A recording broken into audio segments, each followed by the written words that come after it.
very confident, very happy individual. She definitely felt like her life was moving forward. I do believe in my being that I don't believe she committed suicide, but doors still open on any of these possibilities, any of these scenarios.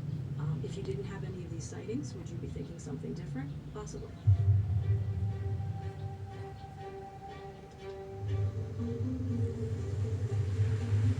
My name is Bill Hefner. I live in Powell, Nevada. I was in the Navy 20 years.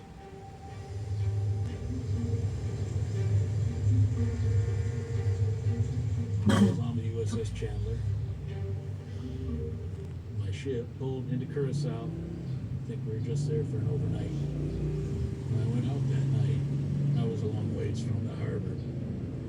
And I stopped in a bar I wasn't supposed to be in. I saw the hotel above and there looked like a bar on the bottom. So I stopped in there and there's a guy with a snub-nosed 38 in his belt and says, "Where are you going?" I said, "I thought I'd go in and have a beer." And he said, "Oh, okay." So I went in there and 4 people come down the stairs, 2 guys, 2 girls. And I see the 2 guys got guns. I sat down with the 2 girls and the guys went over to the bar. There was a white girl and a Hispanic girl. White girl was petite, dark hair, some tattoos on her. And then one of the girls got up, went over to the bar. I should have just turned around right then and left. Because that's when the other girl, she said, "Hey, they're holding me against my will. I need help."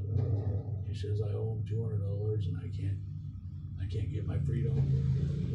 This was my 18th year in the Navy. I've heard all kinds of stories from working girls, Singapore, Thailand. I've heard it before, and that's what she said with a southern accent. "My name is Amy Bradley." She pronounced it Brantley. Not too southern, but southern accent.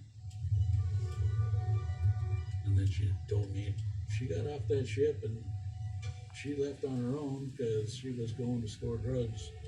She said, "Me and my brother are partying and I went ashore to go get drugs and now I'm stuck here with these guys." She was trying to keep it on the down low that she told me anything. She didn't want the guys or the other girl to know that she told me. So when the other girl came back, she shut up again. I didn't know what it was. I just kind of took it with a pinch of salt, and I left. I knew there was a guy out front with a gun. I didn't want to try